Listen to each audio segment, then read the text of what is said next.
Would you please join me for our invocation together? O great and loving God, we pause, each of us, and take a moment of silence to breathe in and take hold of this great moment in our life you have given to us.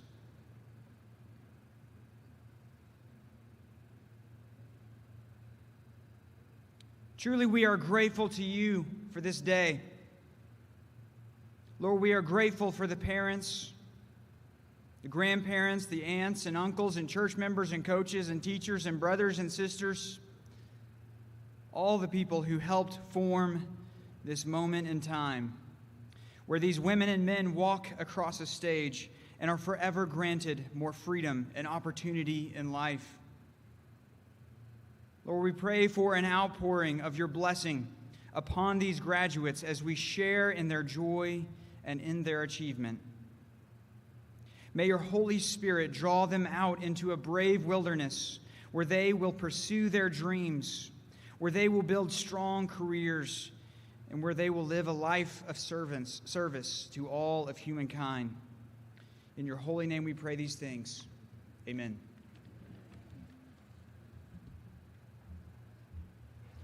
Oh, say, can you see by the dawn's early light what so proudly we hailed at the twilight's last gleaming, whose broad stripes and bright stars through the perilous fight o'er the ramparts we watched were so gallantly streaming, and the rockets' red glare, the bombs bursting in air, gave proof through the night that our flag was still there.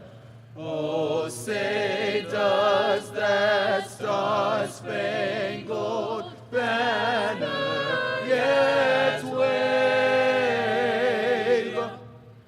o'er the land of the free and the home of the brave?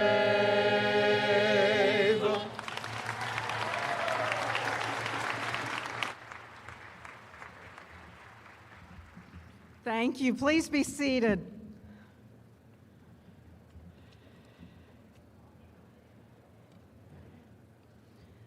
Greetings all, and welcome to Averett University's Spring 22 Commencement exercises. Thank you to University Chaplain Reverend Schuyler Daniel for our invocation, and to the Averett singers for such a wonderful rendition of our national anthem. Celebrating this momentous achievement in your lives is always the pinnacle of our year, in that all of us at Averett look forward to and take special pride in seeing the successful completion of your hard work. Now, of course, in this new world, we are very, very thankful to be celebrating this commencement ceremony with you in person, all together. And for all who join us around the world via live stream, we extend a very special welcome to each of you. Today, we honor this entire class of 2022, ranging in age from 21 to 63 years.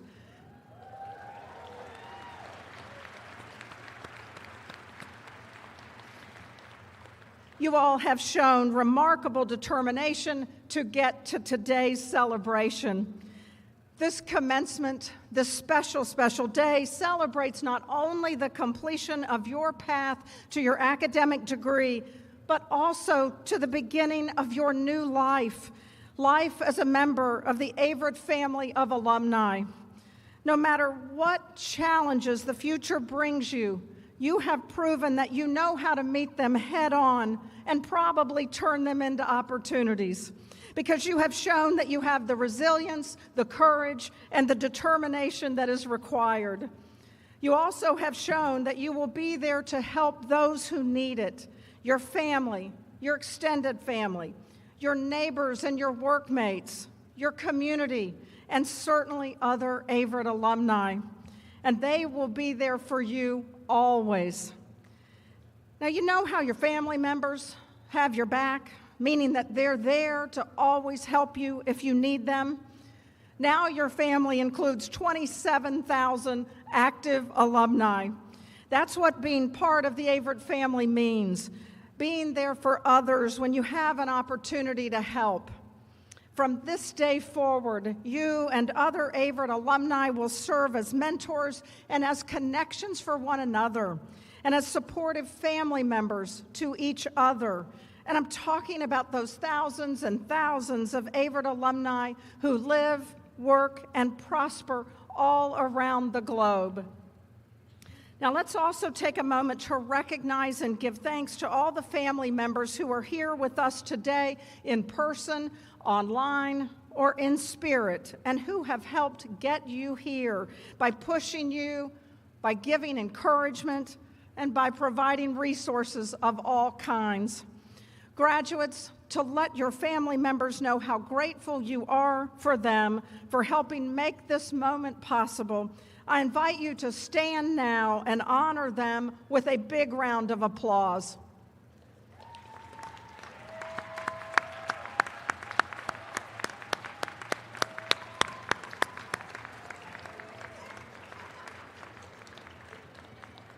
Now, graduates, please remain standing,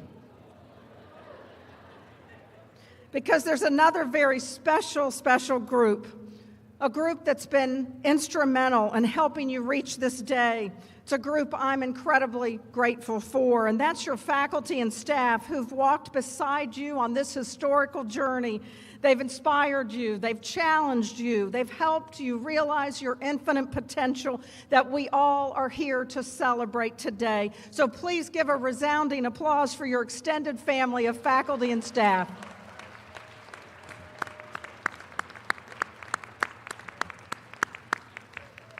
All right, thank you. You can be seated. Our big, wonderful Averett family is always growing in its community service, in size, and in diversity.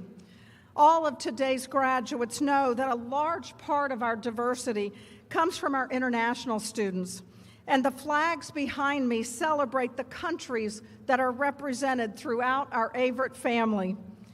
These past 2 years, our international students have endured unique obstacles, and I would like to recognize the countries of international students who are represented in this graduating class. So as I announce your home country, graduates, if you will please stand. And if your families are in attendance, I invite them to stand when you stand as well, please.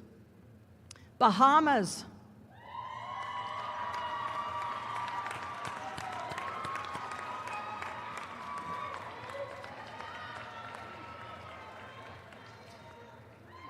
Bermuda.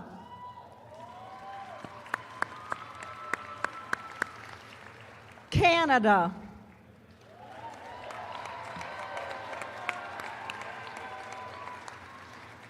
Finland.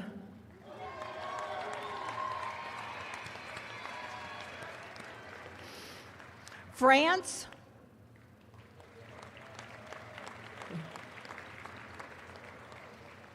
Netherlands.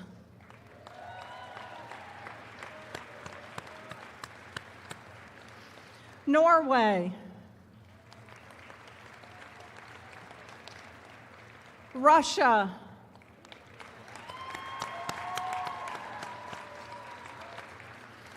And Sweden.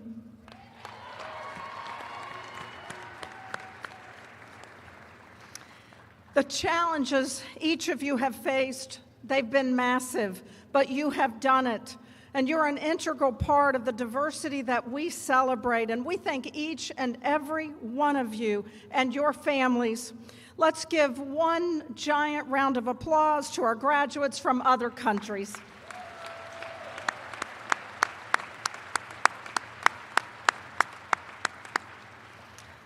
Now, many of Averett's students serve in the military, and I'm proud that Averett is consistently recognized as one of the most military-friendly universities, not only in Virginia, but also across this nation. Our military graduates can be recognized by their distinct tassels bearing the colors red, white, and blue. We are grateful for your service to our country, and I'd like for today's military graduates and all of you in the audience who are presently serving in the military or who are veterans to please stand so that we may recognize and express our appreciation to all of you.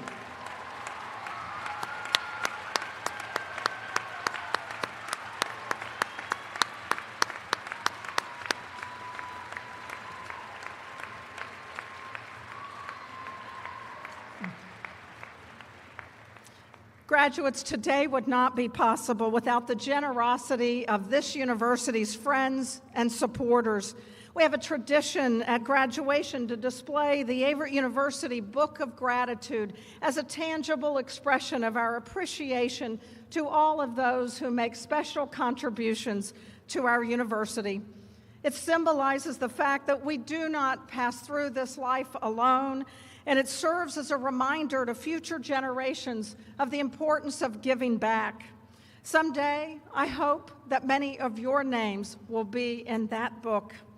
As a part of this Averett tradition, as our Averett graduates receive their diplomas today, they will pause to touch the Book of Gratitude as a symbolic gesture of thanks for the support that they have received.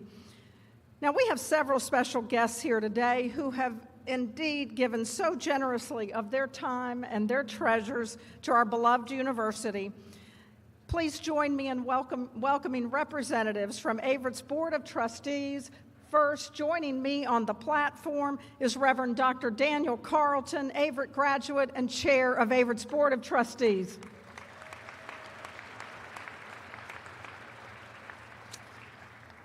In the audience to my right, we welcome the following trustees: Vice Chair of the Board and Averett graduate, Dr. Annie Wimbish, Jan Barnett, Jesse Barksdale, Kirk Bidgood,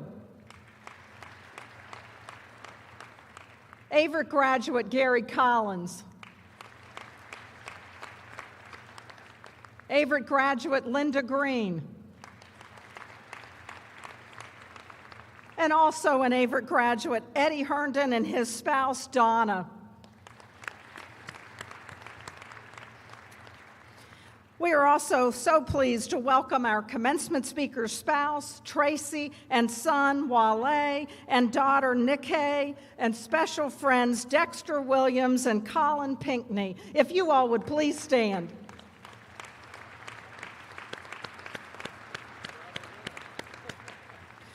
Representing Averett's Alumni Association, we're also appreciative to have with us Amanda Hilton, who's what I would call a two-time Averett graduate, class of 02 and 09, and whose daughter is graduating today.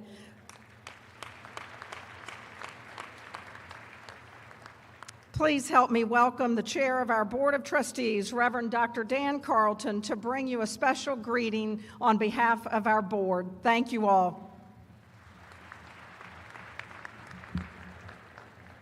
It gives me great joy to congratulate you on behalf of the Board of Trustees and to thank you for your perseverance in getting to this day. You are the reason we do what we do, and it's such a joy for us to be here and share this with you. We are exceedingly grateful to the faculty and the staff that have helped you get to this day and your families, and we just, with joy, welcome you and are excited for you today. Wherever you go from this point forward, as Dr. Franks has said, you are part of the Averett family. I hope you will be an active member of our Alumni Association. After you receive your diploma, our Vice President for Philanthropy, Melissa Wolstein, and our Vice President of the Alumni Board, Amanda Hilton, will greet you and will give you an Averett pin, and I hope you will wear that pin and share the story of Averett wherever you go. I also hope that you will display your Averett diploma in a prominent place so other people can ask you about your story of Averett.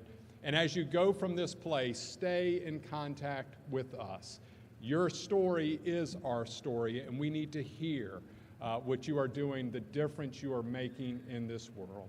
So congratulations. We are happy for you. We look forward to hearing about the rest of your journey from this day forward.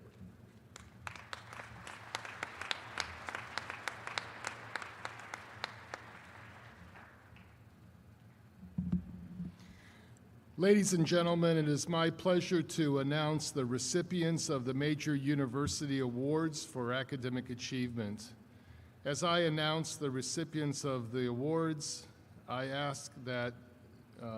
will either ask for you to come forward to the stage for your award from Dr. Franks, or I will be asking you to stand and be recognized. The first award is the Mary C. Fugate Award for Academic Excellence. This award goes to the traditional bachelor program graduate who has earned the highest academic grade point average on all Averett University work undertaken. It is named for the former dean and interim president of Averett College, Dr. Mary Fugate, who for 45 years served the college and was widely recognized for her commitment to scholarship, to students, and to the principles of Christian higher education. The recipient of the Mary C. Fugate Award for Academic Excellence for Spring 2022 is Connor Von Tavener.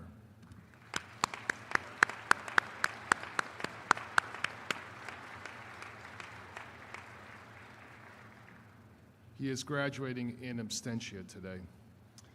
The Grace V. Crenshaw Award is given to the bachelor student with the second highest academic average among traditional bachelor students. The award is in honor of Ms. Crenshaw, who served as professor of mathematics at Averett for 40 years, retiring in the spring of 1969. She has been remembered and honored by her students as a great teacher, whose commitment and interest in her students and the college extended far beyond the formal requirements of her work. The recipient of the Grace V. Crenshaw Award for Spring 2022 is Hannah Lynn Thompson.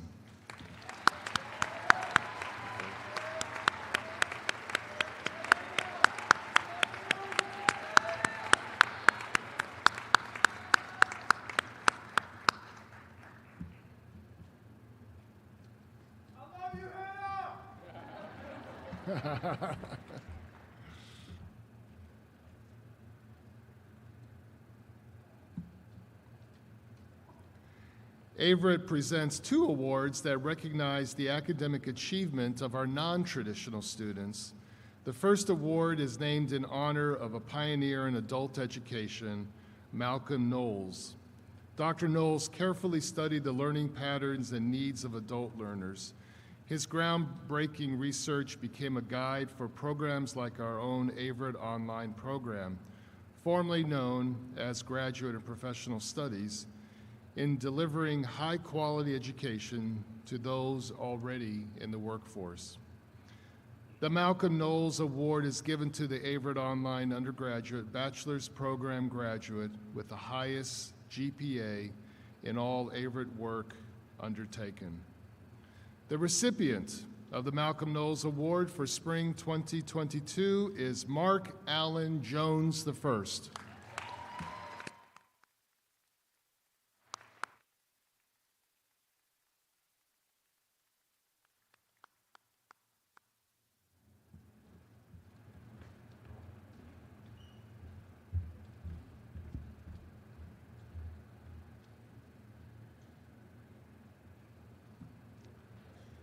Dr. Frank Campbell recognized the need to reach out to working adults that desired college degrees but were unable to fit into a traditional model of higher education.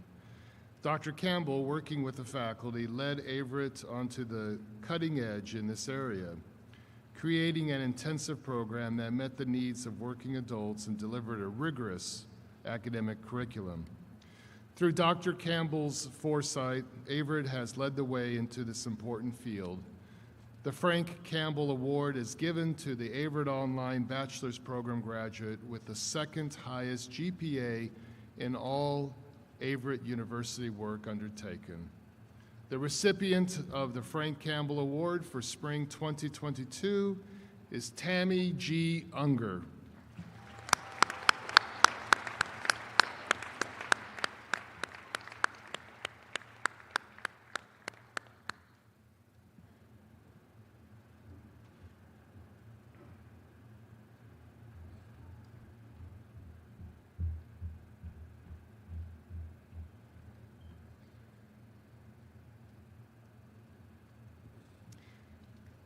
In 1966, the faculty and trustees established the Curtis Bishop Award in honor of Dr. Bishop, who served as president of Averett College from 1936 to 1966.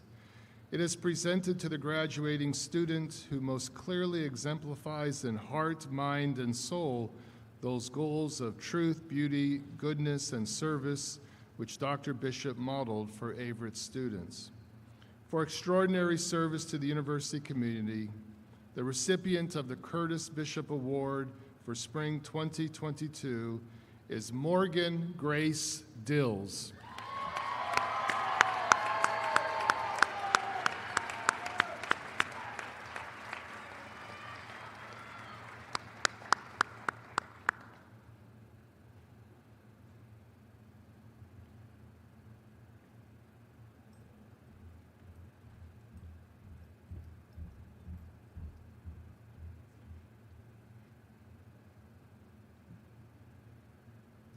Since 1936, Averett University has been privileged to give an American Legion Citizenship Award. This award is provided by the Dan River Post 1097 and goes to the graduating student who, in the opinion of the faculty, combines academic achievement with the ideals of citizenship and who, while a student at Averett, has put into practice those values. The recipient of the American Legion Citizenship Award for Spring 2022 is Julianne Breedlove.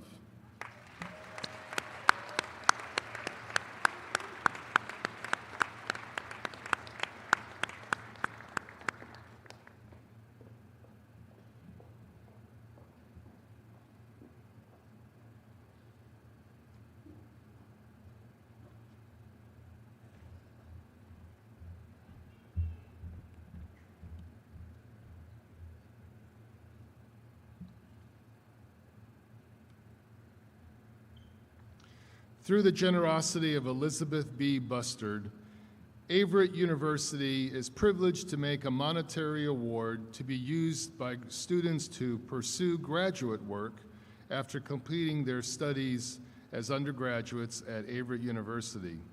Recipients must excel in high ideals of living and spiritual qualities and in generous service to others. The Elizabeth and James Bustard Distinguished Awards for Spring 2022 are presented to the following students. As I read your name, would you please stand in place as I call your name? Leighton Barber, who will be studying at Virginia Tech in the Accounting Information Systems program. Hunter Cassada, who will be studying at Lynchburg University in the Doctor of Physical Therapy program. Sarah Scarce, who will be studying at UNC Greensboro in the Master of Science in Athletic Training program. Sarah Shropshire, who will be studying at Lenore Rhine University in the Masters of Business Administration program. Congratulations.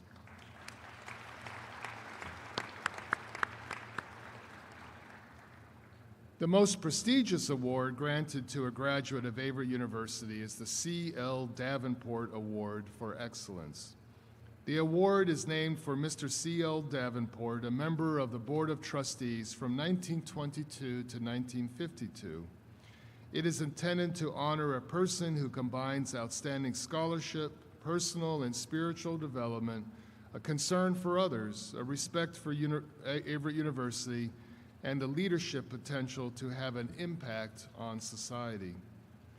The recipient of the C.L. Davenport Award for Excellence for Spring 2022 goes to Morgan Nicole Jones. Please come forward.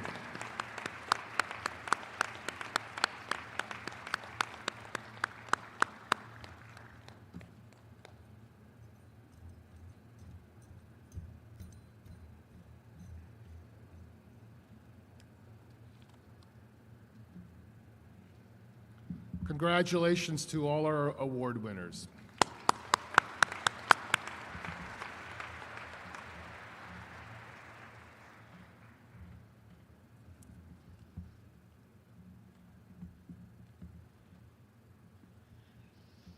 Our distinguished commencement speaker, Emmanuel Manny Ahomey, is here because of what one man did for him when he was only 9 years old.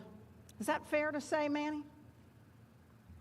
Manny Ahomey has spoken before presidents, U.S. governors, CEOs of all sizes of corporations, all kinds of religious gatherings, including the International Vatican Conference. He has traveled the world as a guest speaker to deliver his deeply inspirational message, all because of what that man did for him. You may already have read about it. At 9 years old, Manny sold water and soft drinks to athletes at a local basketball court in his hometown of Lagos, Nigeria. It was a side income to help supplement finances at home where his family lived on $1 a day. The man, a visitor to Manny's home country of Nigeria, gave Manny a pair of tennis shoes, a pair of sneakers. It was his first pair of size 10 shoes. That's it. That's all it took for that 9-year-old barefoot boy to experience a totally different world. A world where a pair of shoes meant hope, meant protection from sharp objects, meant time in the air on a basketball court, meant actually a future without limits. Most of us have zero firsthand knowledge of life without shoes, but Manny knows all the drawbacks of being barefoot. Most important, and the reason we're especially thrilled to have him speak to us today, is that he also knows the opposite. He knows what an amazing quality of life shoes provide, and he has the courage, the charisma, and the conviction to use that knowledge to change the world. That's why he's been awarded countless awards, accolades, and designations from all sizes and kinds of organizations, including the 2021 Pontifical Hero Award for Inspiration from the Vatican. He's a highly educated technologist, an accomplished athlete, a successful entrepreneur, husband, and father. And as you're about to learn, someone who just by speaking to you will change your world for the better. Please welcome our commencement speaker, Mr. Emmanuel Manny Ahomey.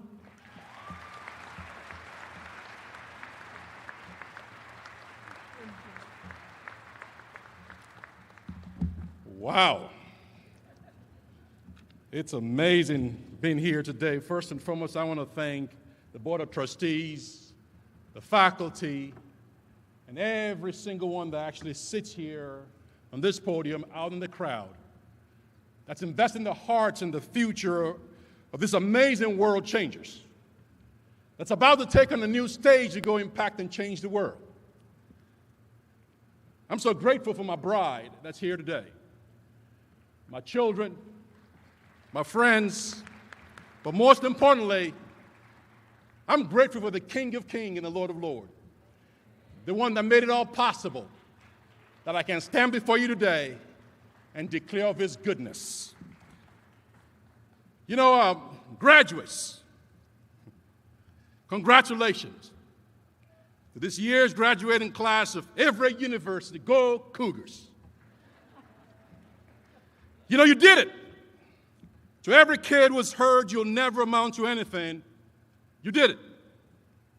For every time you thought of quitting when it got tough and the road ahead seemed it was leading nowhere and you wanted to give up, you made it.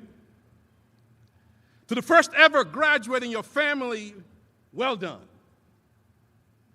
You did it. Even the great and disruptive pandemic couldn't stop you from getting to where you are today. You accomplished it. You can put your hands together. It's okay. You did it. Congratulations. So, friends, I am full of gratitude today. I'm full of joy as we celebrate what began as a private Christian Baptist university here in Danville, Virginia. I did a little research. See, Winston Churchill once said that he said this about history, that the farther backward you can look, he said, the farther forward you're likely to see. Founded in 1859 as a women's college, I learned recently that Averett only became a four-year co-educational institution in 1969. In 2011, the university restored its Baptist Christian affiliation, renewing a relationship that had existed from Averett's founding until 2005. See, the school actually changed its name, in case you didn't know this, I hope you do, to Averett in 2001. See, there's something about a name. See, my name is Emmanuel. And everybody calls me Manny. My mom always says, son, why'd you let him call you Manny? I gave it the best name in the world, means God with us. See, it's amazing when you think about a name. So I researched what that name meant. What is Averett? So you understand what your pedigree, what you've been made for, and what you're made of. See, I learned that Averett is an old German and English origin boy's name. It means to be strong and brave as a boar. It's amazing to think about that. A boar is a tusky Eurasian wild pig from which domestic pigs are independent. Ain't you guys glad? Thank goodness for boars, because besides that, there ain't no barbecue. See, friends, there's something about that name. When I think about what a boar is, it also reminds me of the mother and the Pumbaa. So Pumbaa from the famed Disney animation movie Lion King. I love that show. We watch that show at home all the time. If you haven't checked it out, go ahead and check it out. So for many of us, and many of you, friends, this is your moment. We're counting on you. So I hope you echo the words and the sentiment of Winston Churchill today that said, history will be kind to me, for I intend to write it. I hope you guys write your history. So you have a blank canvas, a blank sheet of paper to go write your stories. So in the words of the great Nelson Mandela, it always seems impossible until it's done. So friends, I want you to be fearless. So I'm going to share my story with you in a few minutes, but before I do, I want to say a couple of things. As to go from here, I want to challenge every single one of you guys. Don't fit in. Always stand out. Don't be a part of the crowd. Stand out, because you are at every pedigree. You were created for greatness. You were born with an assignment. You've been equipped with the tools to go revolutionize and change the world. So take your position and stand tall, because you've been destined for greatness. See, remember all those who have planted mighty trees in your life. You've taken shelter under. It's now time for you to go plant your own trees to help shape the future landscape for the next generation. But know this, friends, successful people don't become that way overnight. What most people see at a glance, wealth, a great career, purpose, is the result of hard work and hustle over time. But also know that success is not a solo venture. Friends, you didn't get to where you are today without help. And to get to where you're going, you must learn to trust and embrace others. But when you arrive at the pinnacle of your success, don't forget to send down the elevator to help bring others up with you. See, there's a mantra in my home. I always believe this. We rise by lifting others up. So that's when true measure of success is realized. So you owe it to yourself to become everything you've dreamed of being. So my mama always taught me, she said there's two most important days in a man's life. She said the day you were born and the day you find out why. So friends, I want to ask you a question today. And I know probably this distinguished faculty knows what this answer to this question is. If I were to ask you a question that where's the wealthiest place in the world? I bet if I were to turn to this corner, that lady standing right at me would say, I bet it's somewhere in Saudi Arabia because, man, they got a bunch of oil. And I say, man, you're wrong, man. If I were to look in this corner, I bet that lady looking at me down that corner would say, I bet it's Switzerland. Man, they got the highest per capita in the world. I say, I'm sorry, ma'am, that's not correct. I bet if I look in this corner and say, man, I know where it is. It's in New York City. That's the financial capital of the world. I say, I'm so sorry. That ain't the wealthiest place in the world. And I bet that African person right in that corner said, man, I knew you were going to get to me. I know it's Ghana because that is the gold capital of the world. I'm sorry to disappoint you, brother. There ain't no Ghana, which I was actually there a week ago. I bet if I was to check one of the people right there playing the trombone or something, say, man, I knew all along you would get to me. It's actually South Africa because that's the diamond capital of the world. I'm so sorry, brother. Ain't no South Africa. The wealthiest place in the world actually is the cemetery. Because therein lies people that went to the grave without fulfilling the assignment. Therein lie people that were given dreams to go create amazing innovation. But because of fear, maybe what somebody said to them, they chose to not pursue that assignment and went to the grave. Some of the greatest invention went to the grave was never, ever, ever executed. Some of the bestsellers was probably written, but never really published. Some of the greatest books was never written. They took it to the grave because they didn't fulfill the assignment. I hope you graduates of this year won't continue to make the grave wealthy. That you will fulfill your assignment. You will do that which you've been called to do. Hosea chapter 4 verse 6 says this, my people are destroyed for lack of knowledge. So I want to challenge you to go explore life. Never stop learning. Go create, go lead, go change the world. It's easy to point out all the problems in our world today, friends. The racial division, the political differences, economic disparities, war, hunger. You can name all this stuff.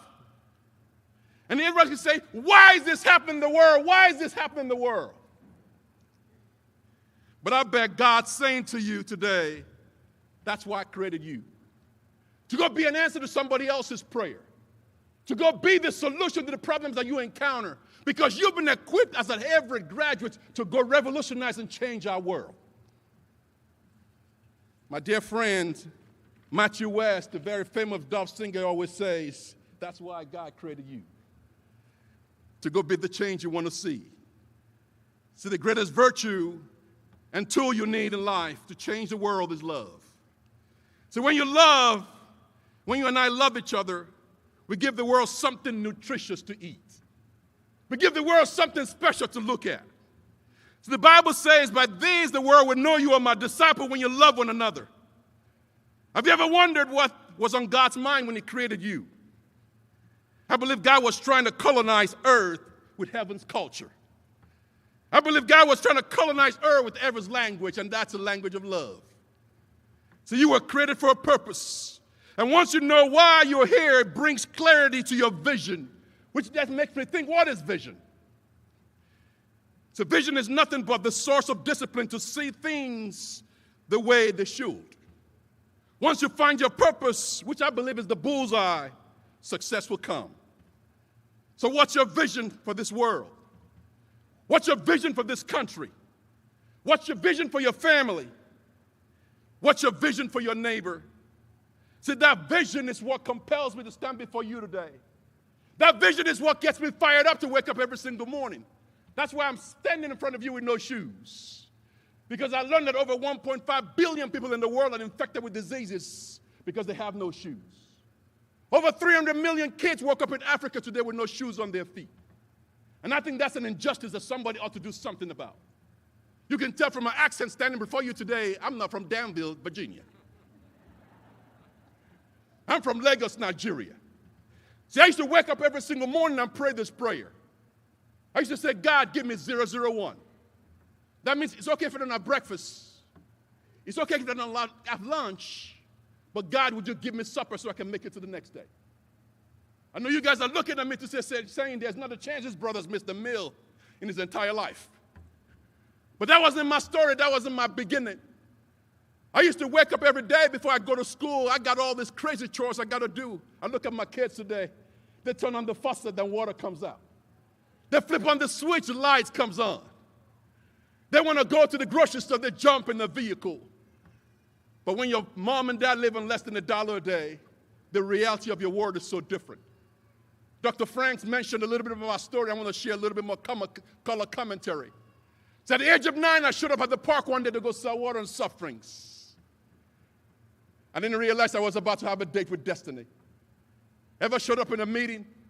If you're a businessman, you feel like you don't fit in? Ever showed up in a school, you feel like, man, I don't belong? Ever showed up in a place, you feel like you don't, because from the neighborhood you came from, I don't feel like I belong there. But that day I showed up at that park to go sell water. And I saw these kids playing with this ball. See, in my country, everything's just round and bounds. We kick them. They call this one basketball. These kids were dribbling the ball and shooting the ball and passing the ball. They were having so much fun, and I want to join them. And they shooed me away because I was a street merchant. And I was disappointed.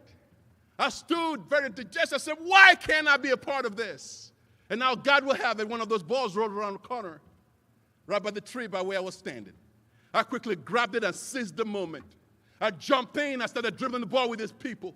I started bouncing the ball and passing the ball. In the middle of all this craziness, this missionary from the great state of Wisconsin, he said, we're going to have a shooting competition. And he said the prize for the winner is going to be a new pair of shoes. Now, you've got to realize in my country, in the city where I grew up, in a pair of shoes, in my neighborhood, is like Mercedes-Benz. And when he said he's going to give you a pair of tennis shoes, every kid in that place went nuts. We were scrimping and jumping, pick me, pick me, pick me. I was one of the few that got picked that day. I never played basketball in my life, but I truly believe angels was working overtime because the shot I took that day went in. I ended up winning the competition. I became the first person, not just in my family, but my entire community, to own a pair of tennis shoes. It changed my world. All I want to do was run over. Right before I took up, this missionary grabbed me by my shoulder. And he said, son, just because all you see around you is poverty doesn't mean the God of the universe has forgotten about you. He said, keep dreaming and keep dreaming big. And after I presented me the shoes, I took off so fast. I ran so fast I forgot my basket of water. Until I showed up at home, my mama looked at me and said, son, where's my water? I said, mama, check out my shoes. And mama was happy for me. And about 3 minutes later, I said, son, you better go bring my water back or else tonight you better meet Jesus. And I remember running all the way back to that park praying that basket of water and suffering better be there because mama going to kill me. But it was there. And I remember coming back home, and every time I go to that basketball court, I won't put it on. I won't put on them shoes because the missionary gave me those shoes. My home life was not very fun. Anybody ever live with somebody that have addictive personalities? Anybody ever live with somebody that has problem with alcohol? Well, that was my father. And every time my father would get drunk and he would do all the things he does, and guess who he took out on? It was this little boy. All I ever heard from my father is that you'll never amount to anything. He'll beat me and say all these mean and evil things. That's why I'm so excited. I'm so proud of my mama. Because tomorrow is a very special day all across the world. We call it Mother's Day. To every mother in the house today, I want to say thank you. Can we give the moms a special round of applause?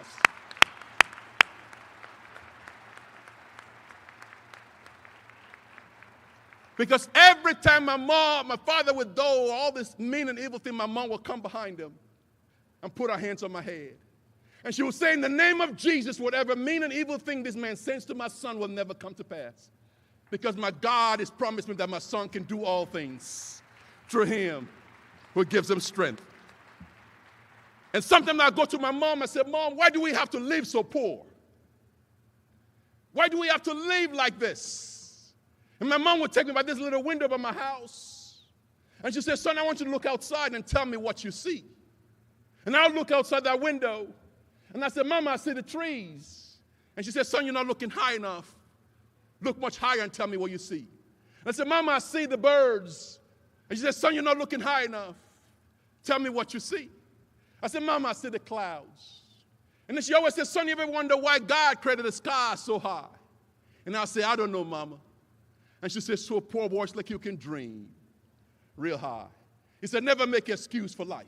He said, just because today may be a crappy day doesn't mean tomorrow ain't going to be a great day. That as long as my God is on the throne, he said, son, you can do all things through him who gives you strength. I started believing my mama. I started believing what she said. I started playing basketball. I started getting better at this. My junior year, I went to my coach. I said, Coach, I believe I want to go play basketball in America. And he laughed at me. He said, son, you're not good enough. You're not tall enough. You're not quick enough. He was one of the best encouraging coaches I've ever seen. But he said, one thing you have, son, you have courage. He said, the fact that you came and asked, that speaks volumes about it. I don't know if you're ever going to get a scholarship, but I'm going to give you some schools to write letters to. But if any one of them write you back, I promise you to write your letter of reference. I said, that's all I ask. So I wrote letters. I sent letters all around the world. And I ended up getting 5 scholarship offers. See, I didn't know much about America. In those days, we didn't have Google. In those days, we didn't have Bing.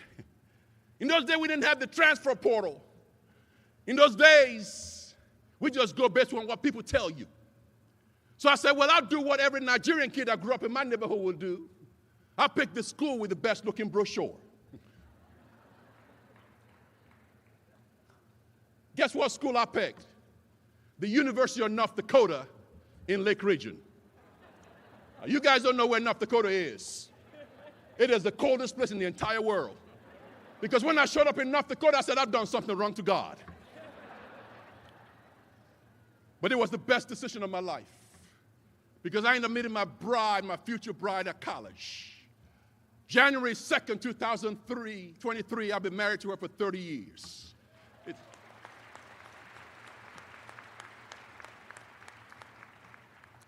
You know, I got to North Dakota, started pursuing my education. I transferred to Concordia College in Minnesota. Because my dream was that one day I was going to run the UN food program. I knew what it was like to be hungry. I went and got my undergrad in international business and international relations. And I finished from Concordia. I went to North Dakota State. I didn't know much about geography. I didn't realize you got to go farther south to get warmer. So I went and got my master's in applied economics and agricultural economics. My focus was on supply chain and transportation. I said, I want to know every aspect of what it takes to manufacture food, produce food, market food, and logistically transport food. Because no kid on my watch, I didn't want him to be hungry. I bet God was looking at me and said, you want to tell God your idea? You want to make God laugh? Tell him how your idea is. So I told him I want to run the UN food program. He said, no, son, I'm going to use your misery and turn it into a ministry. It was crazy. I didn't know what he was doing at that time. I finished my undergrad, my graduate, where I was one of the top students in my program in the country. So I was invited to this conference in San Diego, California. Anybody know where San Diego is? I remember showing up in San Diego. I said, God, why wasn't this one of my options? One of the gentlemen that run a software company in Charlotte approached me. And he said, I'm going to like to fly you to Charlotte, North Carolina, Dr. Franks. I said, where's Charlotte? He said, why are you asking me that question? I said, the last time I didn't ask that question, I showed up in North Dakota. So he brought me on to Charlotte. I got this software company. It was during the technology boom, and I started living the American dream. My company got acquired. I joined another company. I was living in Charlotte, commuting back and forth to New York. I said my dream was I would never be poor again. And then my father got really sick. See, every time I speak, I always pause and say this. See, in life, God always allows you to make your choices. But seldom will he ever allow you to pick your consequences.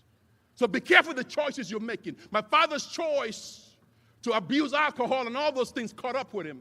And he was diagnosed with cirrhosis of the liver. And my father eventually died. And I had to go back to Africa to go bury my dad. I remember showing up in Nigeria. I've been gone for many years. I forgot how poor I really was. And I remember showing up at home, and I couldn't even use the bathroom in my own house. I had to go across the street to the parkway to go sell water. And that's when I saw all those children just like me. They didn't have shoes. They didn't have hope. And that's when I remembered what I felt like when that missionary gave me a pair of shoes. And then I learned that 300 million kids didn't have shoes. I wake up every day in my continent. Then I learned through the World Health Organization that over 1 billion were infected with diseases that can't be cured. Things like portoconiosis, a non-filarial type of elephantiasis just affecting people because they have no shoes. Ever been to Ethiopia? Ever been to Ethiopia? They have 5 million people in Ethiopia that has this condition. Because many of them are agrarian farmers. They farm in this silica soil. And because they didn't have shoes, it attacks the sole of their feet, attacks their nerve system. Their feet blows up sometimes to 2-4 times their natural sizes. They smell. They can't work. They can't do anything. Because something that we take for granted in this country as a fashion accessory could save their lives. I said, this is an injustice. Somebody ought to do something about this. Be careful when you say somebody. Because that somebody may be you. So I don't know what the problem you have in the world today that you say, somebody ought to do something about it. Maybe that somebody's you. I hope you step up and not be a part of that solution. Well, I came back from Nigeria to my country. I wish I had more time. I actually wrote a book titled Soul Purpose. You can get it online. Or you can go to SamaritansFeet.org and get a copy. My wife and I, 5 years later, we started this organization called Samaritan's Feet. I said we want to create an organization that creates a way for us to inspire hope in children. And hope to us is a 4-letter acronym. Hope to us is to be able to provide shoes to 10 million people. And hope, that 4-letter acronym, the H stands for health. Because we're trying to eradicate diseases in our lifetime. The O is about creating opportunities for people. Because without shoes, children can't go to school around the world. Without shoes, farmers can realize their potential in many parts of the world. Now we're thinking, now that we've served so many people, we're now trying to figure out how can we go create the next level of development. How can we start manufacturing shoes in the developing parts of the world? See, our vision to serve 10 million, I'm here to tell you, I was telling Dr. Frank just a few minutes ago, how ironic it is that the day that they invited me to come speak as a commencement speaker, today is the 19th anniversary of Samaritan's Feet.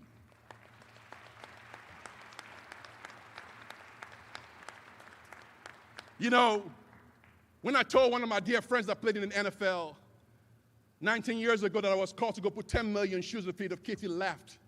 He said, this sounds ridiculous. He said, you know what 10 million means? I said, I don't know, but I serve a God that does. But I'm here to tell you by December 31st of 2022, we'll serve our 10th million recipients. For a kid that didn't have shoes, we've now served kids in over 108 countries, over 44 U.S. states, over 530 U.S. citizen communities, have affiliate offices in about 8 countries around the world. Now manufacture his own line of shoes called the World Shoe, the first of its kind in the world that has an active antimicrobial that prevents diseases, that's also eco-friendly, that's biodegradable. It came from a kid that didn't have the potential to realize that stuff, what people thought. But when God stepped in, he was able to do something that seemed impossible to man to be possible to the world. I want to challenge you guys. As you sit in your seat today, preparing to receive your diplomas, there's 5 truths I want you to live here with today from my story, and I'm going to wrap up. So the first truth I want you to live with here today is, how will history remember you and me? How will your life read during your eulogy? I hope on my tombstone they write that Manny loved God and loved people and served humanity. You were born with an ability to change the world. Even if the world you change is a life, just like Dr. Frank said about David, he didn't even know me from Adam. He never knew that the act of generosity will activate hope in the heart of an American kid that will touch millions. So I don't know who you're called to serve. Just go ahead and serve that person, because there could be a ripple effect of that action that will change the entire world. Don't waste your life. See, number 3, if your life doesn't give you a dream to live for, I want to challenge today, young people, build one. Your life is your message to the world. Make sure it is inspiring. Remember, your existence is the evidence that this generation needs something your life contains. See, I'm a follower of Jesus Christ, and I'm not ashamed of it. And we used to sing this song in Nigeria, and every time that song starts singing, we start getting down and dancing. That song would say, if Jesus says yes, nobody can say no. And we start dancing. The African drum will start building, and we start dancing, and we start jumping, because God has an appointment, an assignment for you. See, I'd rather fall trying to do something epic for God and choke on greatness than nibble on mediocrity and be mistaken for success. See, if your dream doesn't scare you, it's not big enough. I want to challenge you to dream big. And make sure your dream is big enough for other people to join you. See, if your dream is big enough and you pursue it in excellence, I promise you, the right people will come. You know, it's amazing to have leaders like Dr. Frank that has vision. There's something in the power of vision. But for that vision to come to reality, it takes people. So I hope you have bigger vision and bigger dreams to also be a part of what God has called you to do. And lastly, I've come to realize that true generosity in life isn't measured in the size of your gift, but the magnitude of your obedience. See, as I close today, I close with this story. The story is about actually the Good Samaritan, Dr. Frank. I know we've all learned this story. And this story is so important because this story happened in a very, very crazy time in history. It was about this gentleman that was going on a business trip between Jerusalem and Jericho. And the story said there was a man that was traveling, and he was robbed by a group of bandits. And it said there was a priest that stopped by, but because he was so busy, he walked past him. And there was another worker of the church, a Levite, that came by, he walked past him. But it said there was a good Samaritan that had compassion. And he stopped. And he bandaged his wound. He used his oil and his wine. He took care of him. And he put him on his donkey and took him to an inn. And he took care of him. And when he was leaving the next day, he turned to the innkeeper and said, would you take care of my brother? Now you got to realize that brother that he said, that was a Jewish brother. That Samaritan was a mixture of Jew and a Gentile. That wasn't a popular thing to do in those days. See, graduates, I want to challenge you. I want you to become interruptible reconcilers. I want you, when you see problems in your day, don't walk by. Be a solution to that problem. I want you to be a part of being a solution to the problem that this world has. See, I always tell everybody that service to others emancipates humanity from the dungeon of self. And one of my favorite quotes in the world, Dr. Frank, is this, is that our legacy should be created based on what we do for others, not on how much money we make, how many material things we acquire. We will never know the impact of the ripple effects of our actions and obedience if we sit on the sidelines as spectators. Congratulations, graduates. You did it. Thank you so much, and may God bless you.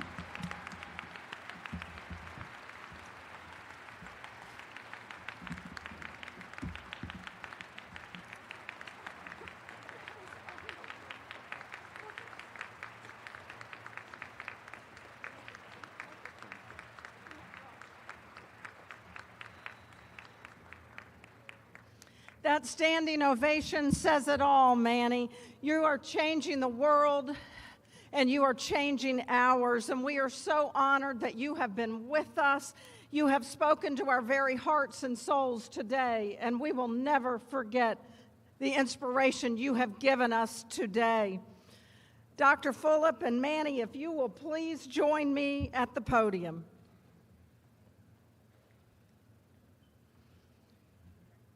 Ladies and gentlemen, the highest honor that a university can confer upon an individual is the honorary doctorate.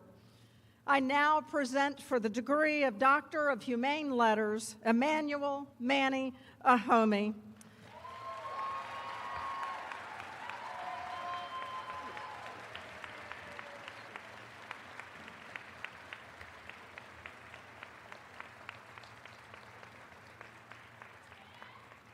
In the 13th chapter of the Gospel of John, Jesus tied a towel around himself and proceeded to wash his disciples' feet, embodying and proclaiming a new commandment, that you love one another. Just as I have loved you, you also should love one another. Such an act of love was present 20 centuries later when Emmanuel Manny Ahome received his first pair of shoes at the age of 9 from a missionary in his hometown of Nigeria. It's easy to take shoes for granted and not be cognizant that there are millions and millions of people, especially children throughout the world, who go through life barefoot because they lack the means to purchase even one pair of shoes. Having bare feet can mean contracting parasites and diseases that lead to serious illness, loss of mobility, even the inability to go to school and participate in society. Manny, you took that first pair of shoes and the gift of encouragement and, importantly, hope, and you ran with it, propelling yourself to work hard, to develop your talents and hone your basketball skills to earn scholarships at United States colleges, earning bachelor's and master's degrees. You climbed the ladder of success in technology companies, but you did not forget that Good Samaritan from long ago. On that trip home to Nigeria, your passion and your compassion collided, and you committed your life to paying forward your own experience by forming the ministry Samaritan's Feet. Just like the Good Samaritan in the parable that Jesus taught, you chose not to walk by a person in need, but to stop, to help, and to love those without shoes. Your Samaritan's Feet ministry provides shoes through a loving and precious act of compassion, with you and your ministry partners kneeling before seated children, washing their feet, anointing their feet with lotion, and then placing socks and shoes on their feet while sharing God's love for them and asking them about their hopes and their aspirations. In these loving actions, the child's dignity, value, and hope are affirmed, and each child receives the gift of a world that's been reimagined for them.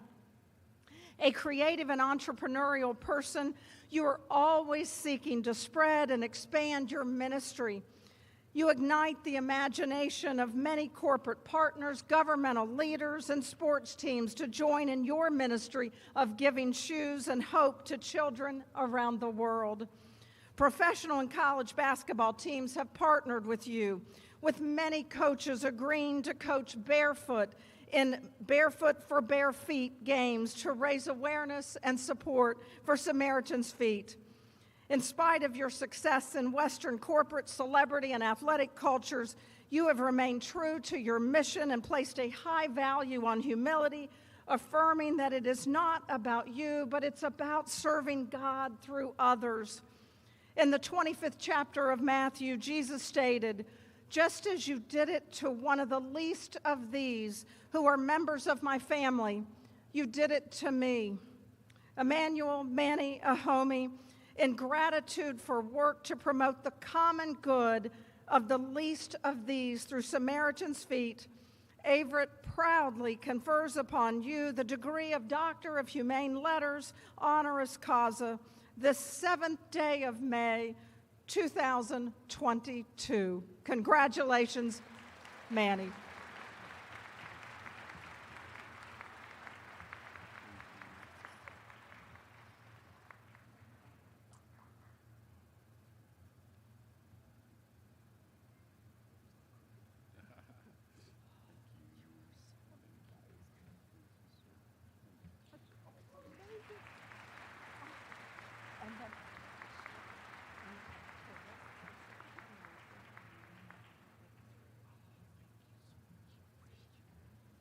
Let's give one more round of applause for Dr. Ahome.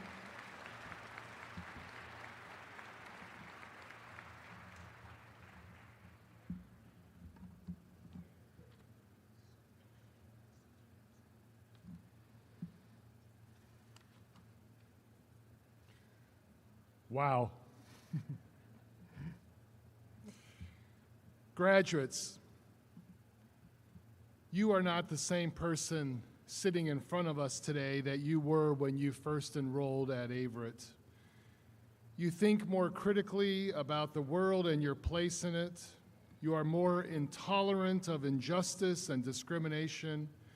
You are a more informed judge of good and evil and look beyond the superficial to define beauty. You have learned and demonstrated resilience during this challenging time of COVID-19.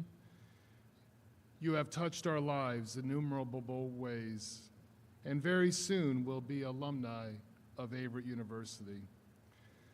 Madam President, I have the honor of presenting to you the spring graduating class of 2022, comprised of students graduating on the baccalaureate and master's levels.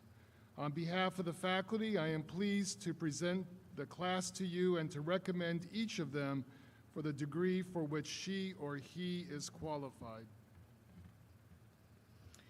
By virtue of the authority vested in me by the Board of Trustees of Averett University and by the Commonwealth of Virginia, I proudly confirm upon you the degree for which you have been certified by this faculty, together with all the rights, privileges, and responsibilities pertaining thereto.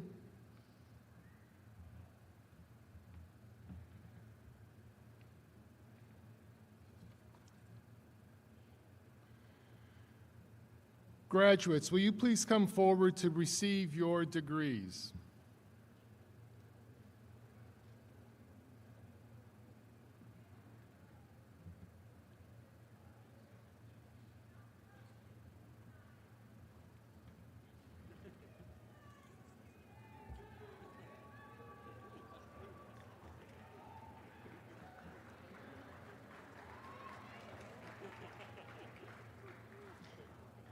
We will now present the graduates earning a degree in Bachelor of Business Administration. Scott Douglas Atkins, summa cum laude.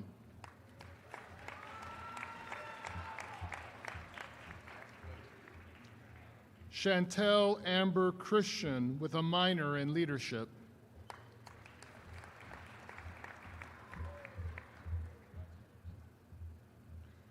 Latasha Denise Cruz.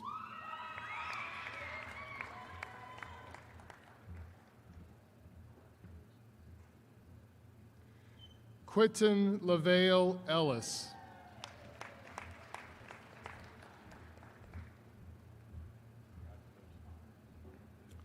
Brooke A. Graves.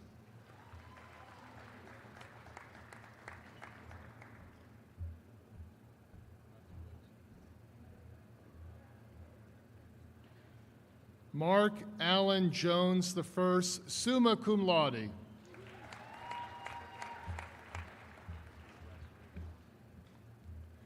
Stevan Antonio Penn.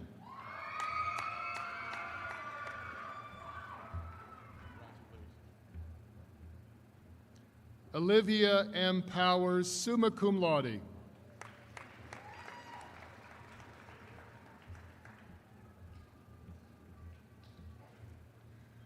Shirese L. Wyatt with a minor in sociology.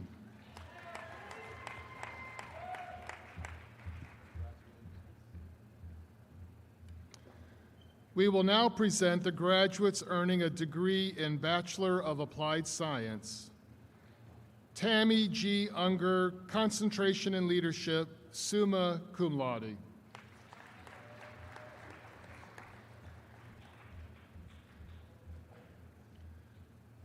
We will now present the graduates earning a degree in Bachelor of Science.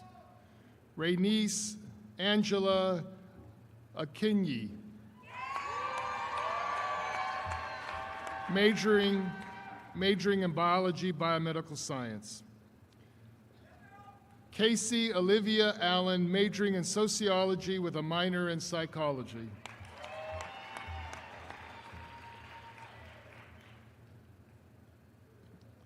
Lacey Nicole Allen, majoring in liberal studies, teaching certification, cum laude.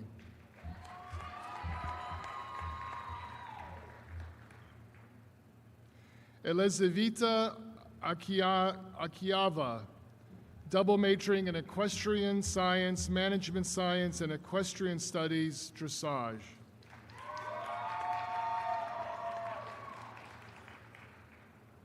Akwasi Apia, majoring in computer science.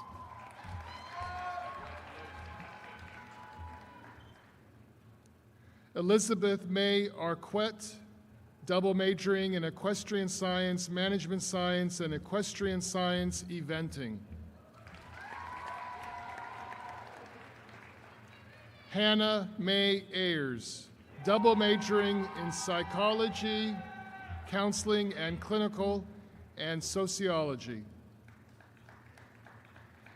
Leighton Matthew Barber, majoring in business administration, accounting. Allison Renee Barber, majoring in liberal studies, teaching certification.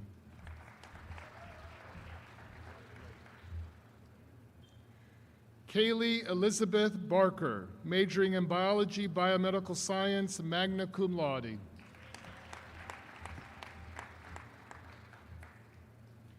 Jordan Lee Bennett, majoring in liberal studies, teaching certification, cum laude.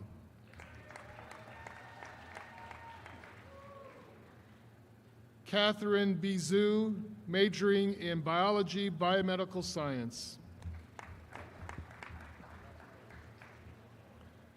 Bradley James Bizel, majoring in history and politics, summa cum laude.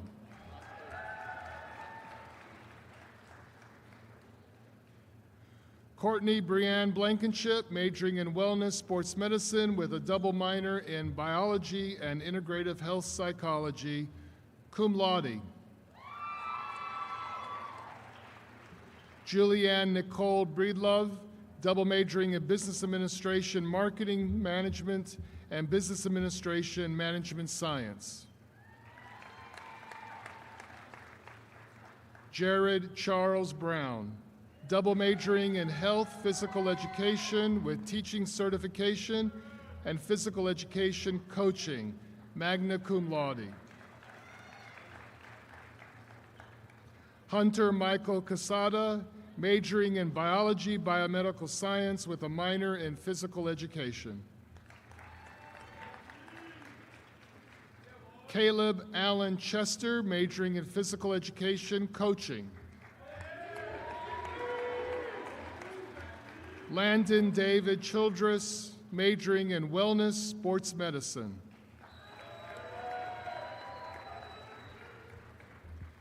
Ryan Joseph Cole, majoring in aerospace management, flight operations. Anna Elizabeth Coleman, majoring in biology, biomedical science with a double minor in physical education and psychology. Parker Thomas Corbett, double majoring in physical education, wellness sports science, and physical education coaching. Kendall David Curry, double majoring in aerospace management, flight operations, and aerospace management, aviation business, cum laude. Morgan Grace Dills, majoring in liberal studies, teaching certification, magna cum laude.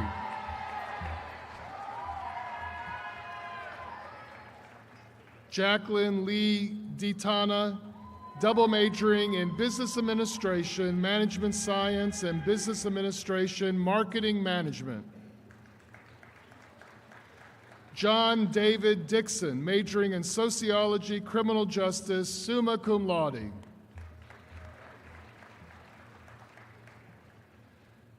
Megan Michelle Emma, majoring in wellness sports medicine.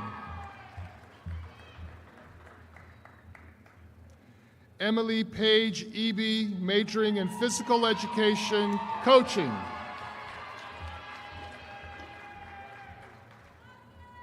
Kellen Adam Fees, majoring in aerospace management, flight operations.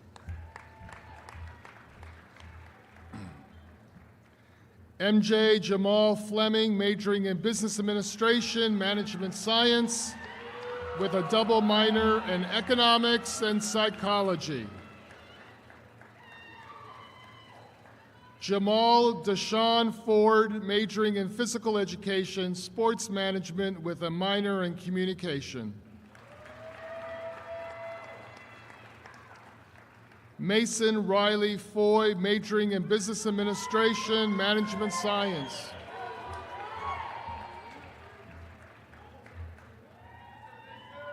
Justin Xavier Frazier, majoring in aerospace management, flight operations with a minor in English.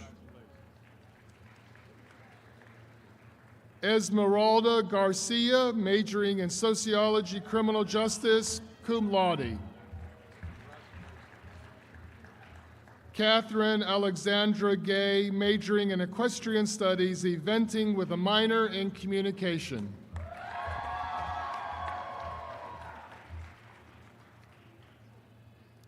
Karen Antoinette Granderson, majoring in psychology, counseling, and clinical with minor in coaching. Zachary Ryan Green, majoring in aerospace management, flight operations.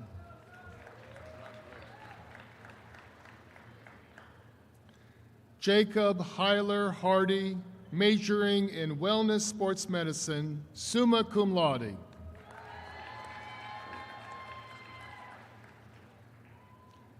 Gino Rashad Harris, majoring in business administration, management science.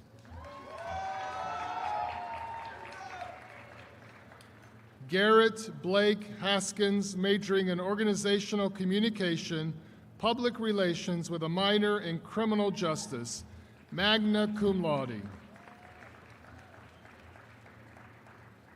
Brandon Ray Hatcher, majoring in business administration, management science with a minor in economics.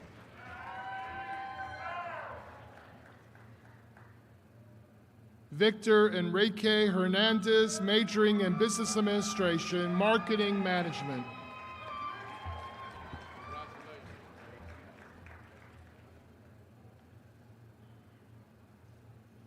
Mia Christine Hughes, majoring in equestrian studies, equine science.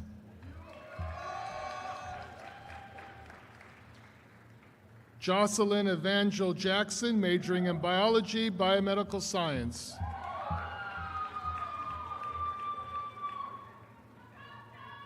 Lauren Taylor Johnston, majoring in sociology, criminal justice with a minor in psychology. Joseph Jones, majoring in sociology, criminal justice.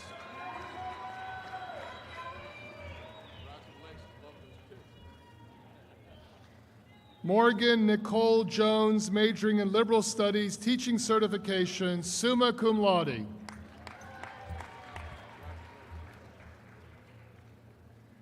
Kelly McCall King, majoring in organizational communication, public relations.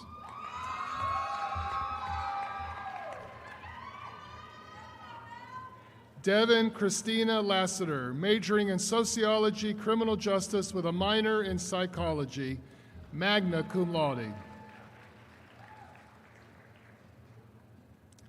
Andrew Dale Leeper, double majoring in business administration, accounting, and business administration, management science. Elena Nicole Lewis, majoring in biology, biomedical science with a minor in psychology, cum laude. Keyshawn Marquise Lewis, double majoring in computer information system and computer science. Brock Gideon Lucas, majoring in biology, biomedical science with a minor in psychology, cum laude.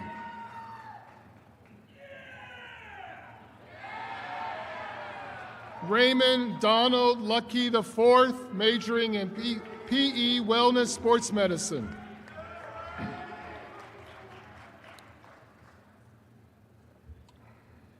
Venla Yanina Mata, majoring in wellness, sports medicine. Jason Scott Maggs II, majoring in Business Administration, Marketing Management.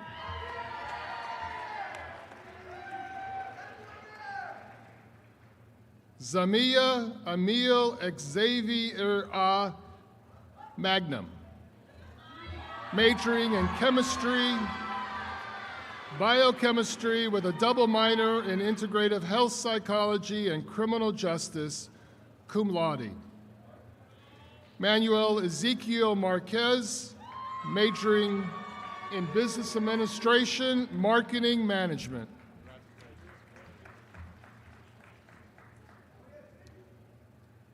Stan Dari Martirus, majoring in Biology, Biomedical Science with a minor in Psychology, summa cum laude. Tatiana Lachey Martin Herndon, majoring in Biology, Biomedical Science.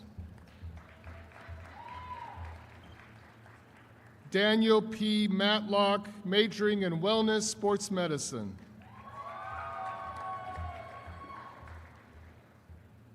Anna Lada Katina Matilla, double majoring in Business Administration, Marketing Management and Business Administration Management Science.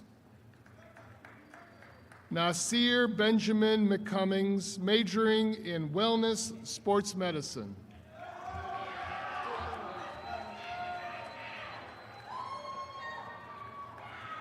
Morgan Elizabeth McKinney, majoring in Sociology, cum laude.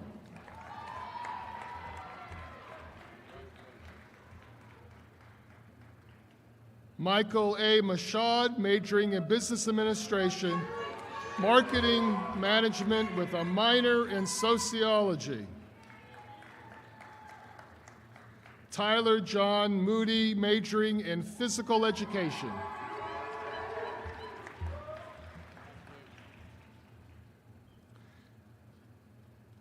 Madison Marie Murray, majoring in Wellness, Sports Medicine, cum laude.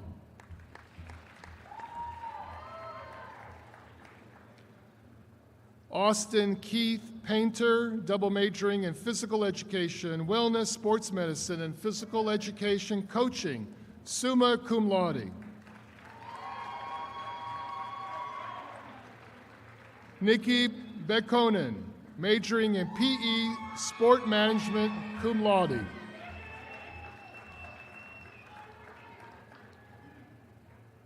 Trent Michael Ragland, majoring in History and Politics.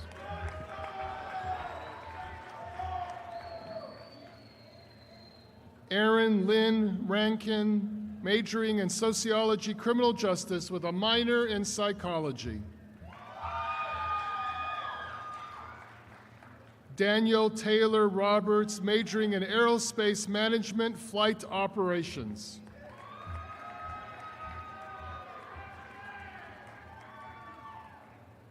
Ricardo A. Roman Flores, majoring in Aerospace Management, Flight Operations.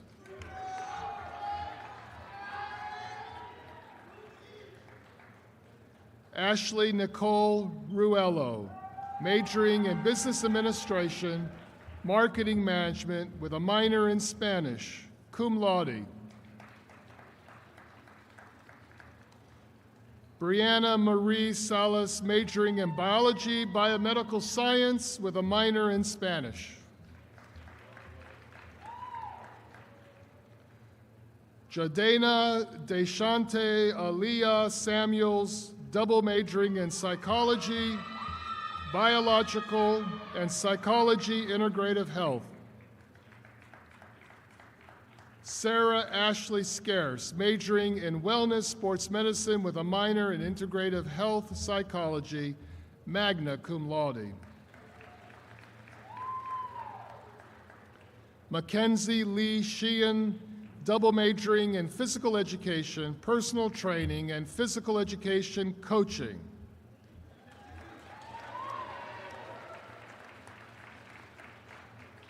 David Juan Shelton Jr., majoring in Computer Science.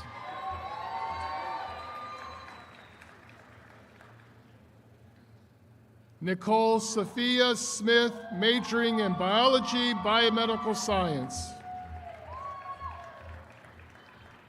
Robert Avery Spicer, majoring in sociology, criminal justice.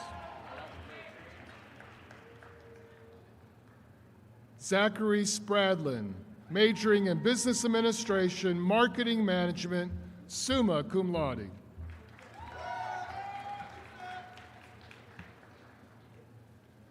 Cameron Stam, majoring in chemistry, biochemistry.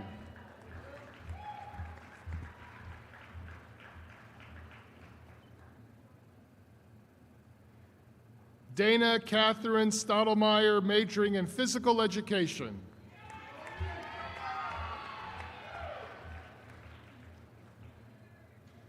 Brianne Natalia Stroud, majoring in sociology.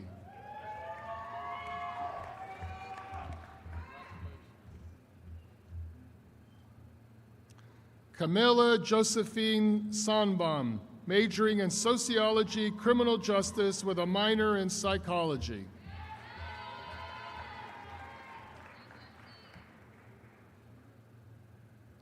Hannah Lynn Thompson, majoring in business administration, accounting, summa cum laude.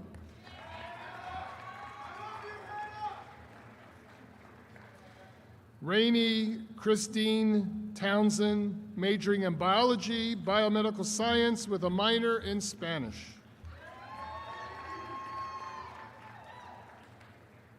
Nathaniel Edward Tuck, majoring in political science.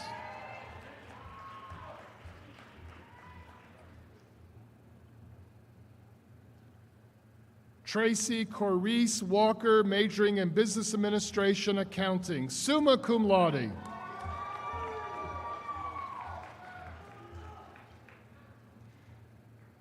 Genesis Vanitra Wieters, majoring in sociology, criminal justice with a minor in psychology. Kiana Nicole Williams, majoring in psychology, biological, with a minor in African and African American studies. Brenner Keith Woodcock, majoring in physical education, coaching, and a minor in communication studies. Michaela Faye Woods, majoring in liberal studies, teaching certification, summa cum laude.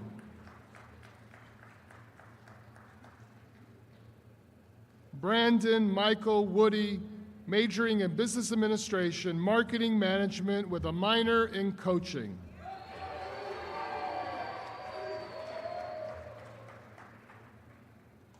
Noah Conwell Wright, majoring in business administration, marketing management.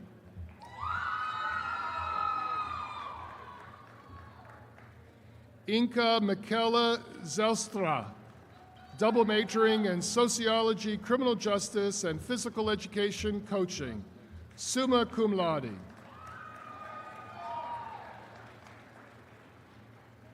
We will now present the graduates earning a degree in Bachelor of Science in Nursing. Rebecca Faith Clifton with a double minor in psychology and integrated health psychology, magna cum laude. Aaron Matthew Cook, magna cum laude.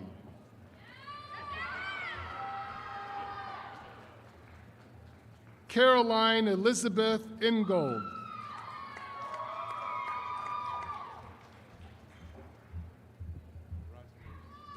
Allison Greer Kelly.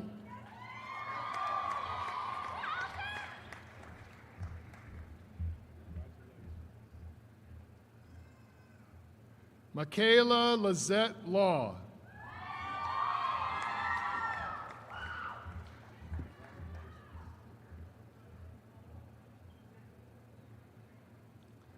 Alyssa Michaela McNeil with a minor in integrated health psychology, cum laude.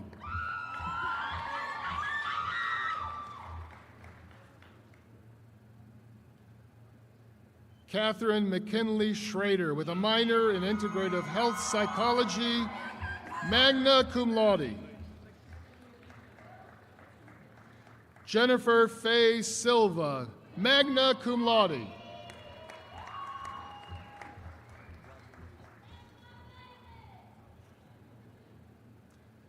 Caitlin Page Walton.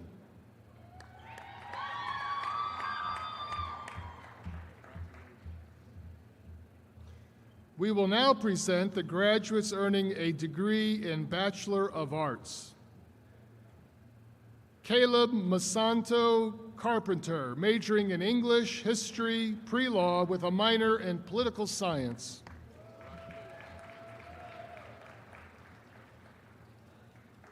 Noah Arthur Clapp, majoring in History and Politics.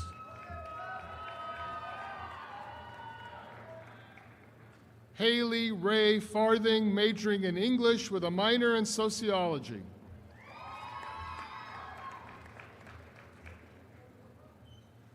Liddy Yakuni Kodio, double majoring in Communication Studies and Business Administration, Management Science, cum laude. Skyland Grace Olswald, majoring in Art with a minor in Communication, summa cum laude.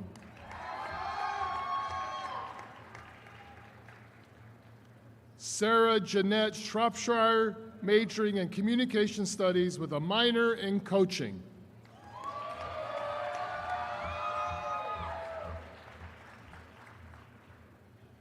Christian Alexander Turley, majoring in History with a minor in Political Science, magna cum laude. Jaleel Webster, majoring in English with a double minor in Spanish and African American Studies.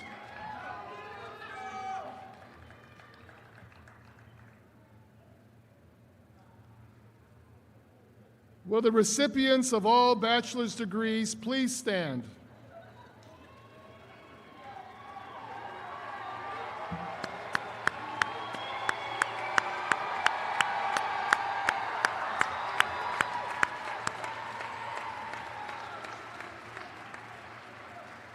With the awarding of the bachelor's degree, you have earned the right to wear the tassel on your mortarboard on the left side. Graduates, please move your tassels from right to left.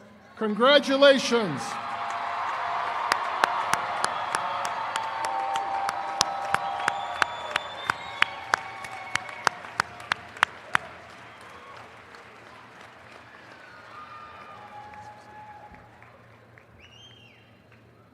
We will now present the graduates earning a degree in Master of Education.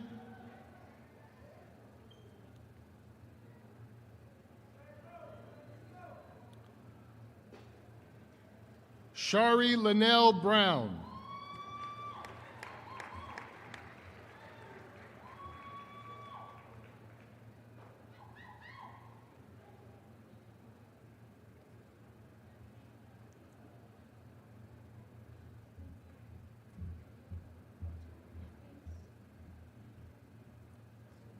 Caitlin Ray Burnett.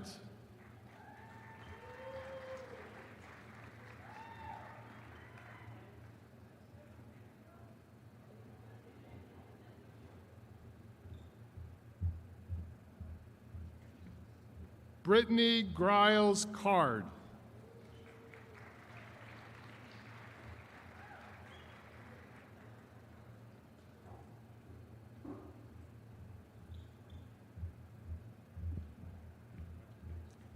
Charity Ireland Freeman.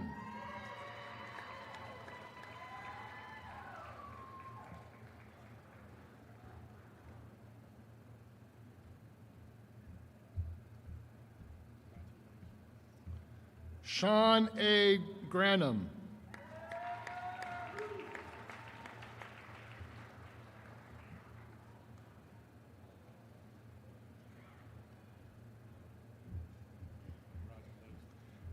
Derek Harold.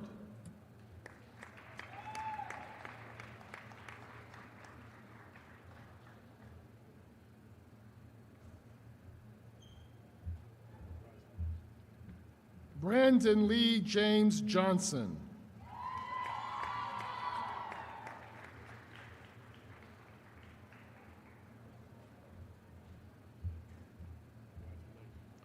Paul Sidney Key, Jr.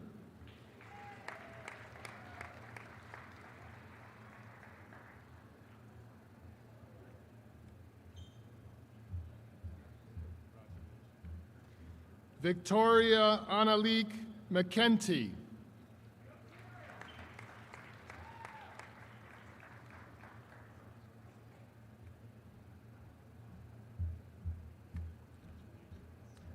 Adriana Monet Moore.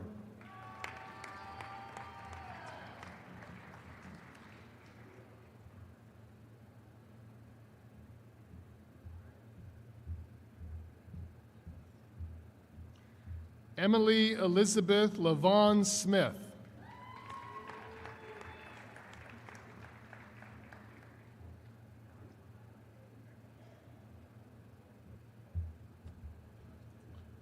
Alexis Renee Uzzle.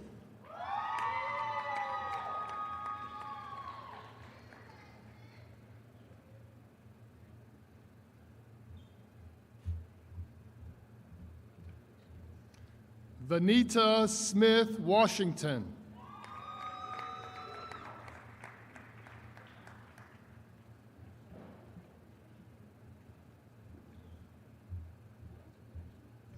We will now present the graduates earning a degree in Master of Business Administration.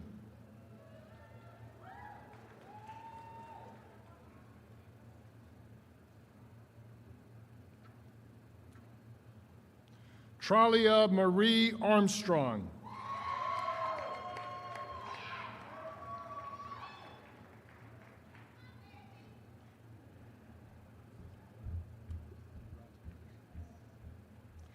Heath E.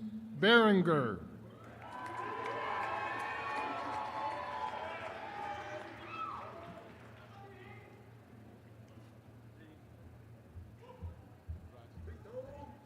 Kasim Tyreek Black.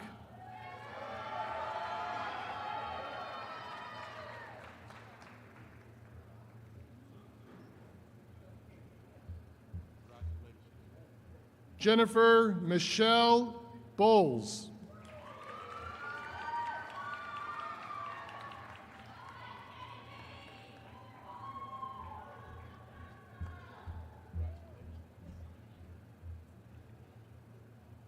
Carlita J. Britton.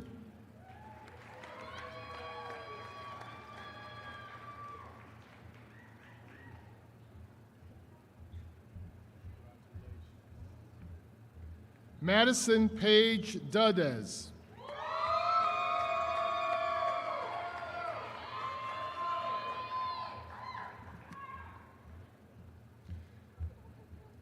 DeMonte Trivial Hunter.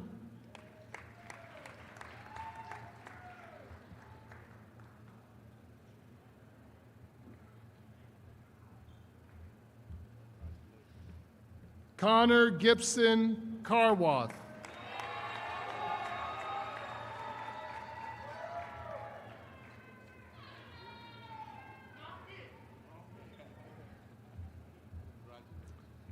Barbara Jean Moore.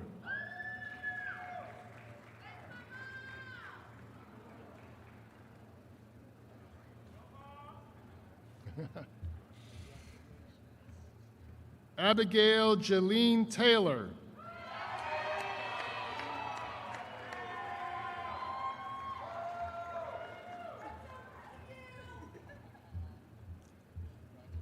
Sherry D. Taylor.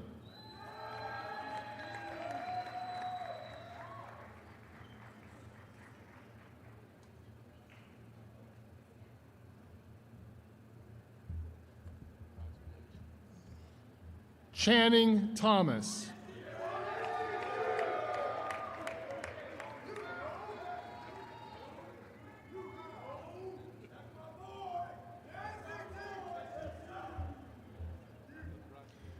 We will now present the graduates earning a degree in Master of Accountancy. Taylor Gray Bailey.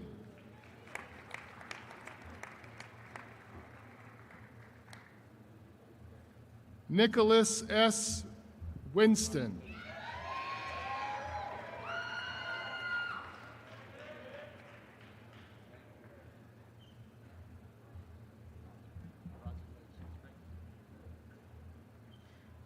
We will now present the graduates earning a degree in Master of Science in Applied Healthcare Data Analytics.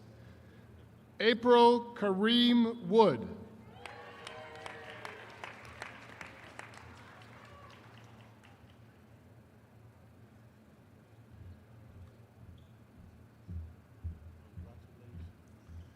We will now present the graduates earning a degree in Master of Science in Criminal Justice. John Andrew Pulley.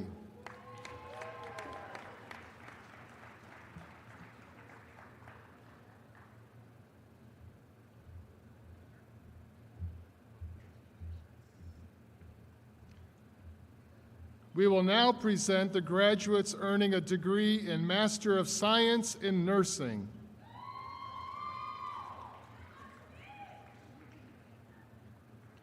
Angela Garrett Fleming with concentration in Family Nurse Practitioner.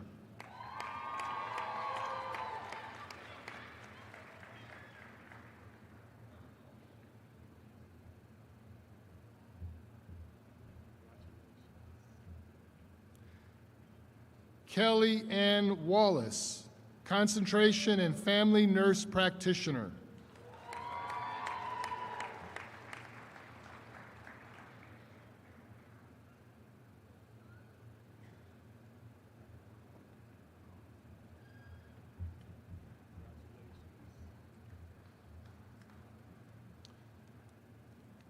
Will all the recipients of master's degrees please stand? Congratulations.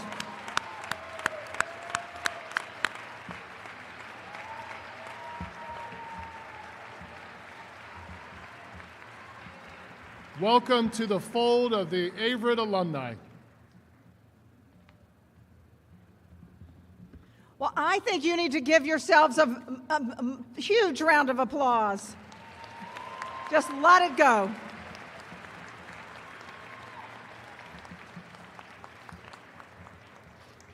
Graduates, this is the time of year when thousands of graduating students gather to hear inspiring words from their commencement speaker.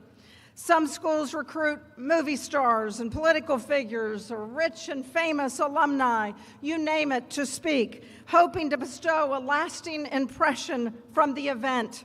I suspect it is fair to say that Averett is the only university in America right now to present a commencement speaker who is barefoot.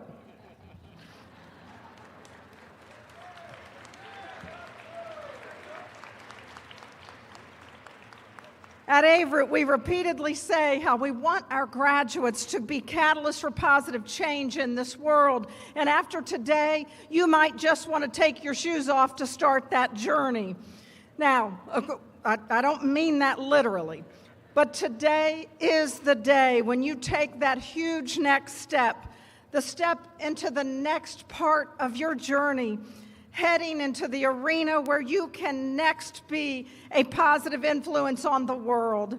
And to that end, I have a small message for you, just a takeaway from my closing remarks of your celebration today. The great news is that my message can be summed up in only 5 words. These 5 words just happen to describe how Manny has been such a powerful and transformative influence, such a tenacious and tireless force of good in this world. So it is fitting for use on this barefoot day. Here they are, the 5 words I hope you will remember. Your story can build bridges. That's it.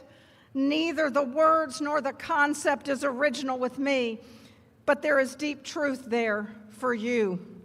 Let's apply it first to Manny, then to you.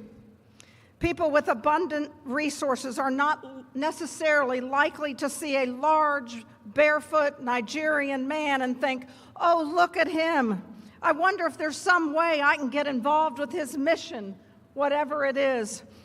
No, Manny has encountered many closed doors in his crusade, no doubt.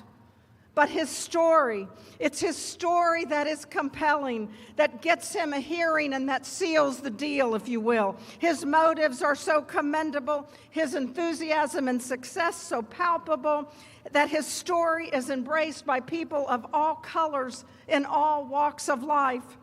But you see, you have your story too.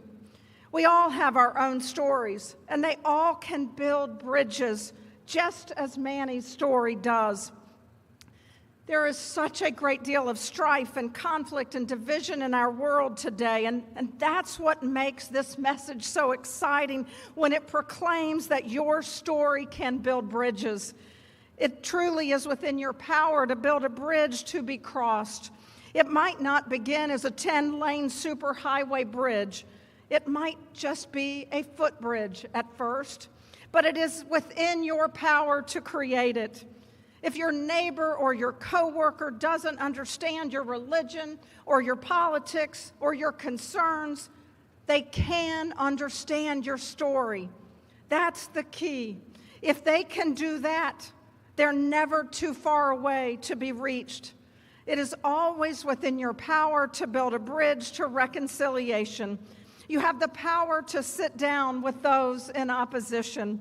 And on that day, they will tell their story, and you will tell yours. The building bridges has begun. You can do that, your version of Manny a homie. And as you begin the next phase of your journey, please don't let anyone alter your stride. We know that you can meet any challenges that come your way. We know it because we know you. We have watched you learn and struggle and compete and grow. Stay your own course, aiming always to be a loyal friend, a loving parent, an Averett graduate who improves communities. Start with your story, class of 22, and go out and be a catalyst for positive change in the world. And please never, ever forget, Averett people, look out for and take care of one another because we are one Averett, one team, one ever-growing family. Today is called a commencement because this is where the rest of your life begins. It commences, and you have earned this celebration many times over. Now I'll leave you with our blessing. May the road rise to meet you. May the wind be always at your back. May the sun shine warm upon your face, and may the rains fall soft upon your shoulders. And until we meet again, may God hold you in the palm of his hand. And now the Averett singers will lead us in singing the alma mater, and then Reverend Daniel will bring our benediction.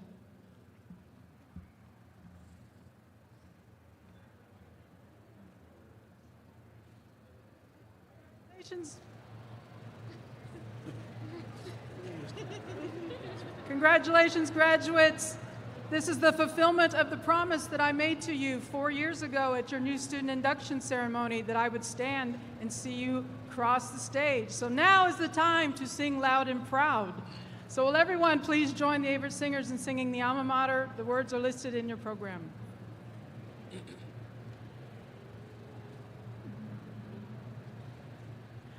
Hail to thee, our alma mater, proudly now we sing. Faithful to thy name forever, let our praises ring. Oh, dear Averett, we are thankful as we sing to thee.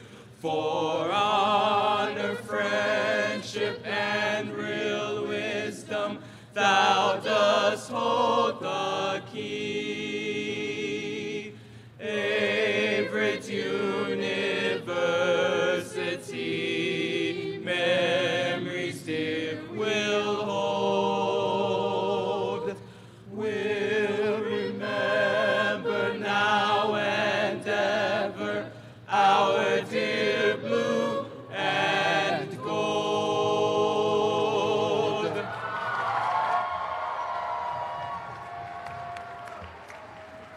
And now as you go, may you use every lesson you have learned and every achievement you have earned and every gift you have been given to fulfill your highest and most noble calling, to serve others well, to glorify your God. Go in peace.